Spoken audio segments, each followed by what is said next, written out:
Alors là, on arrive au point où on aimerait savoir qu'est-ce qu'il faut comme document pour faire la demande du visa visiteur. Qu'est-ce qu'il faut pouvoir comme document? Alors, la première chose que vous allez faire, vous venez sur Google et vous écrivez exactement ceci, tel que vous voyez affiché devant vous. Vous écrivez document justificatif Visa Visiteur Canada. Tel que j'ai écrit, n'enlevez pas un S ou quoi, tel que j'ai écrit. On va vous sortir un résultat. Vous allez cliquer là où on écrit document justificatif demandeur de visa de visiteur. Et vous vous rassurez toujours que c'est www.canada.ca parce qu'il y a beaucoup d'arnaques en ligne. Vous cliquez dessus, on vous emmène sur cette page, on voit une nouvelle liste déroulante et on va cliquer sur la liste déroulante qui est en haut là et ça nous sort ceux qui sont en bas. On nous propose visiter à titre de touriste. C'est les personnes qui n'ont pas de lettre d'invitation. Donc, il y a déjà une option pour ces personnes-là. Mais tu peux aussi avoir une lettre d'invitation, mais tu viens pour du tourisme. C'est possible. Mais si tu n'as pas de lettre d'invitation, ben, tu ne peux pas rentrer dans le cadre d'affaires, de famille, ou encore pour les raisons d'ordre humain et humanitaire. Tu es dans le premier cas. Il y a des gens qui viennent pour des affaires, qui ont une invitation pour un congrès, pour un séminaire. Il y a des gens qui viennent pour de la famille. Donc, un membre de ta famille te fait l'invitation. Donc, dans le cas des invitations, vous venez soit pour un séminaire, pour un congrès, pour une association. Dans le cas de la famille, ben, vous venez uniquement si un membre de votre famille vous a envoyé une lettre d'invitation. C'est ce qui est plus important parce que d'autres refus vous sont accordés parce qu'on n'arrive pas à justifier le lien que vous avez avec la personne qui vous a fait la lettre d'invitation. Voilà donc, vous sélectionnez ici le type de visa que vous voulez faire. Il y en a plusieurs, on vous les a proposés, mais vous allez en choisir un seul d'après votre situation. Alors, voici les résultats qu'on va donner. Moi, j'ai choisi touriste. Je me dis que beaucoup de gens vont se retrouver dans cette situation.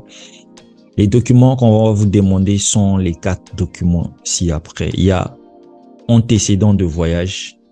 Antécédent de voyage, c'est quoi justement? C'est tous les voyages que vous avez effectués dernièrement. Il y a des cachets, entrées, sorties sur votre passeport. Il faut faire la copie de cette page-là et la joindre à votre dossier. Ça prouve que vous avez la culture de voyage, que vous êtes déjà arrivé quelque part, qu'on vous a déjà accordé la confiance, qu'on vous a donné un visa visiteur, mais ensuite vous êtes rentré chez vous.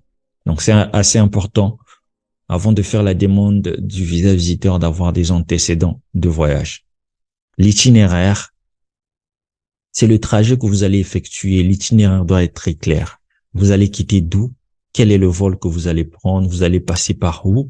Vous allez arriver quel jour au Canada? Une fois au Canada, qu'est-ce que vous allez faire? Vous allez visiter quel type d'exposition, quel type de lieu touristique vous allez visiter? Qu'est-ce que vous allez faire exactement? Pendant combien de jours? Et comment ça va se passer? Itinéraire très bien détaillé. C'est pourquoi je dis aux gens, si vous ne savez pas faire, il faut prendre l'accompagnement.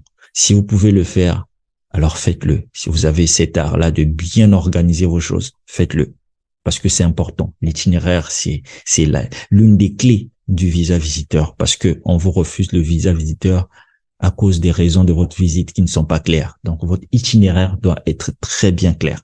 Les documents d'identité. Ici, pour les documents d'identité, je fais allusion à votre carte nationale d'identité, le passeport et autres. Ce sont les documents qui prouvent la véracité de votre existence et donc vous devez présenter ces documents-là lors de la demande de votre visa.